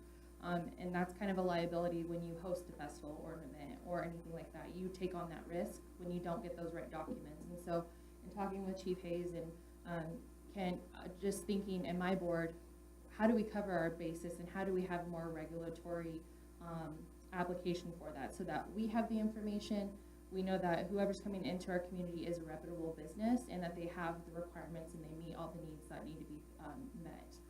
That'll help us, again, like Ken said, if something happens after the fact, we can reach out to them, or if Chief Hayes goes up to them and says, hey, do you have your permit for here? You know you're not supposed to be in this area. We have a map, we have all their licenses and everything in order for us to go back and say, we've done our work, you haven't done what you need to do, so you need to move from this area, or you're no longer invited to whatever event it is. It just is a protection piece for us, but it also helps us, I think will help us be more appealing when it comes to inviting vendors into the area, to have a reputation that we do our due diligence to make sure we're bringing good vendors into the area that will not only support our community, but also bring something that maybe our community doesn't have and attract more attractive vendors from that standpoint. So, any questions, comments? Chief Hayes, did you have anything else to? No, I think you summed it up nicely. But in talking with Kent, this wouldn't be just focused on food vendors. This is any type of vendor. You know, like during Flatlanders, you have, you know, people come in, they sell things. Fine, fill out the paperwork so we know who you are, you know.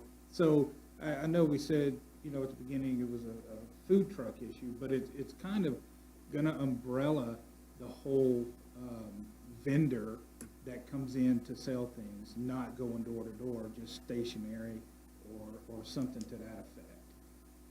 Well, Flatlanders, didn't they pay a basic fee for a spot, plus if you want electric, it was more? Yes, but I don't think that included, I'm not 100% sure, licensing or any of those types of Right. documentation. So, with that being said too, that would be one of those things that would be in the discussion is if they're coming in for an event, there would be special pricing or discount or certain pricing or whatever that looks like. Not just your everyday, because I know we have several vendors that come into town and they have their food trucks out by Walmart. They have permission from the property owner, but do they have the right licensing and everything to be in the community is another concern. You know, it's just, like Kent said, you know, our vendors here in town, our restaurants, our brick and mortars, they pay the licensing fee, the food and service fees, all of those things, and have the right permits, so why wouldn't we hold everyone to the same standard? And I think it protects our community as a whole. Right. Well, and also, like during Flatlanders, they didn't have to have any type of permit. So we don't know who's here, who did what, who has what. It's just, it's almost like a free-for-all. You just come in, you park, and you're done. You know, with a food truck, especially, you have to have a license to operate as a food truck. You have to have inspection by the health inspector. So there's different things that, you know, I want to look and say, okay, this food vendor is supposed to be in this spot. Yes, you're in the right spot. Now, I want to, you know, you got your permit, and I want to see your, you know, your state permit, your health inspector certificate or inspection. So, like Julissa said, you know, it's kind of not fair, you know, in a sense, to our places of business in the community because they have to do all those things. So why shouldn't we, as a community, expect, or they should, you know, when they come in, have that stuff, everything, and, you know, this is kind of, you know, it's been talked about, but it's kind of new in discussion. So there's a lot more research that I want to do for it. But we felt like the peddlers ordinance did not cover what the actual food vendors or vendors, it didn't cover that. So we thought we needed to revisit that, maybe either amend, you know, the peddlers and put a section in there for vendors, or just, you know, construct a whole new ordinance for it. Because doesn't, like, say you got somebody at Flatlanders, that they're local people and they go down, they're a food vendor. I think it is, if you only sell for up to 7 events, you don't have to have a food license. So, but they would still have to get the license from the city to sell the food, to be the vendor. So this would tie into everything, including, the fair and things like that? All the vendors at the fair also?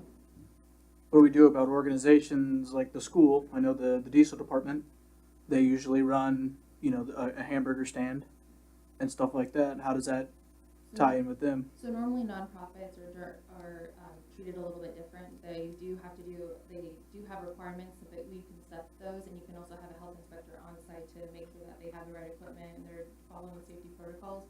But there is a difference when you're a for-profit and it's running a business to a nonprofit where it's a fundraiser type of event. And most times, those organizations take on a liability insurance, or it's covered under their, whatever they do to cover anything that may happen in that realm of an accident or something. So they have that already in their policy normally. I don't want to speak out of turn, but I want to make sure that I'm tracking this too. We are not just talking about food, right? Correct. Okay, so another thing we're gonna have to look into or consider is what are you gonna do about like craft fairs or the home and garden show or any of that stuff? Well, and I will speak from my experience in working in other communities much larger than Goodland, but also just knowing, that's it's a protection piece, I feel like, for the community when you bring people in. It also, I know it's another component where you add to, are you kicking people out from doing something that they enjoy doing, where it's just crafting? But at the same time, I think we have to evolve with a bunch of different things that take place, almost like with the building inspections. You know, things are constantly changing, and it's to protect the people of your community. I think the same thing goes here, where if you're a business owner, your fees go up, you have licenses, you have all of those things. So how do you expect someone coming into your community not to have that? They should still be filing their taxes, have all of their papers and documents in order from that. So it's more from that standpoint, and for us to track who's coming in and out of our community and if they're doing things the right way. We wouldn't want to make it cumbersome, you know, too much, but just have a set standards in place. And there is some situations that staff will have to do additional research, whether it's actually covered within that or not, because a lot of times with mobile vendors, it's something outside another building. If there's a craft fair at the VFW or some other place, whether that falls within it or not 100% sure at this point. But that would have to be additional research, and I appreciate what Attorney Kling's bringing up. It's just a totally different world between craft show vendors and food vendors. Like, I do both, and they're two different worlds. Yeah. So it's gonna be hard to get all that set up the way we need to. But there's usually at a craft fair, there's one person that has all that information, that knows who's there. Who's there, well, yeah, who's there. But yeah, as far as the taxes and things like that, it's a different story. But you've had to go through it in other communities, haven't you, and as far as both Oh, yeah. mobile food vendor and other types of vendor? Yes.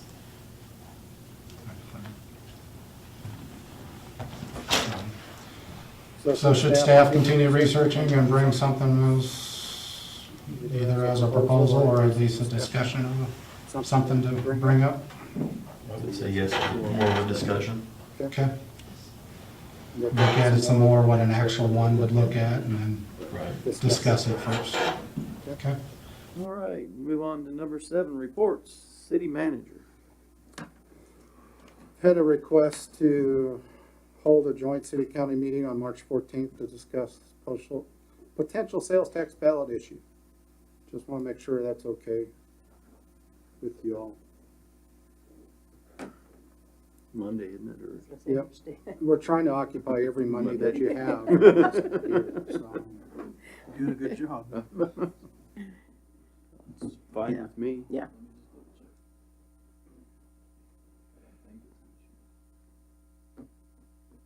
First Monday of spring break. Oh, is it? It's during the spring break? Yeah, that's fine for me. Apparently I've already scheduled it, so.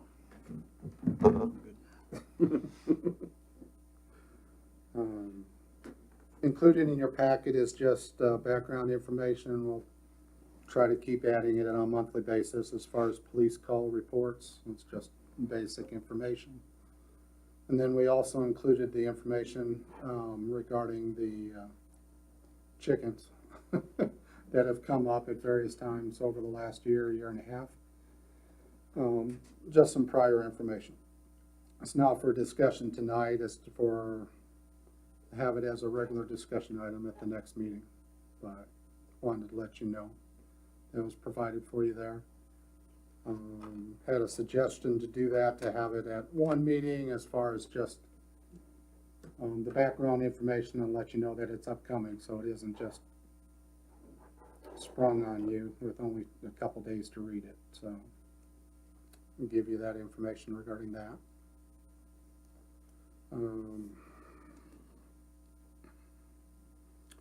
Did want to let them know that the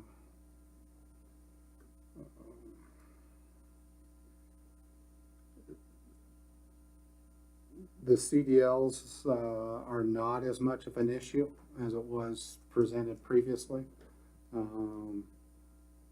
Street Superintendent Keith brought some additional information and found out that we could, the state would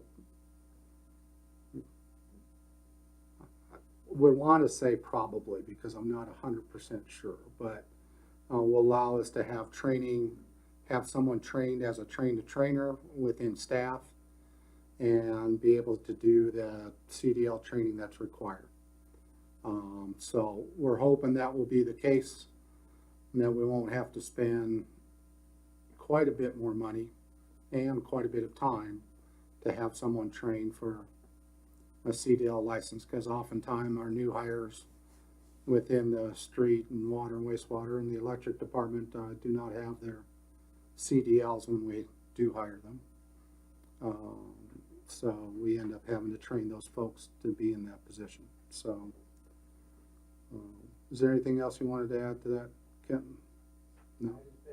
I talked to DMV this morning actually, and they basically, they set me up with the Federal Highways Driving Association, and I got information put in there and for the city of Goodland, and basically all we have to do is our employee has to take the test over there, and then they'll direct them to get a trainer, which first would be basically what we already do, and then do the driving portion with them.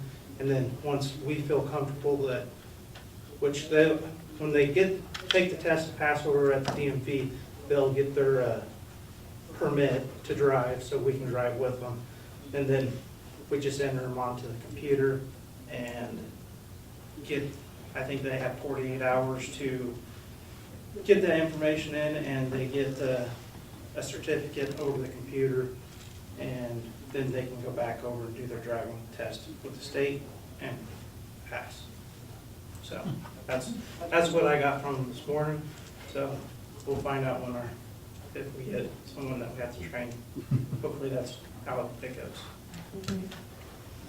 That'll be a lot better for sure. Yeah, than what it reported previously.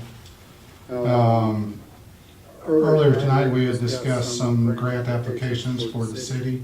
A local business, Goodland Tech, is also looking at submitting an application for their remodel of the building on Main Street regarding the newspaper building, for lack of a better term. And they had requested from myself or from staff to have a letter of support for their application regarding their building. So I said, since I had a city commission meeting this evening, I would check with the commission if it's all right to write a letter of support for their application. Okay. We had a representative from the Kansas Rural Water Association come out to the wastewater treatment plant and review operations there. We had some concerns just because of what the test results have been over the last set of time, but they reviewed our procedures and the required testing that's occurring, and staff is heading in the right direction. So I think the concerns will be addressed, and we'll be heading in a much better direction going forward. So I appreciate all the staff at the wastewater treatment plant, as well as Neil, as the superintendent of the water and wastewater, taking care of that and heading in the right direction. The representative from Kansas Rural Water Association was requested from KDHE to visit and review our operations and procedures, so it's worked out pretty well regarding that. So I think we're heading in the right direction regarding our wastewater treatment plant and the procedures that are following there. So, and one other thing is actually,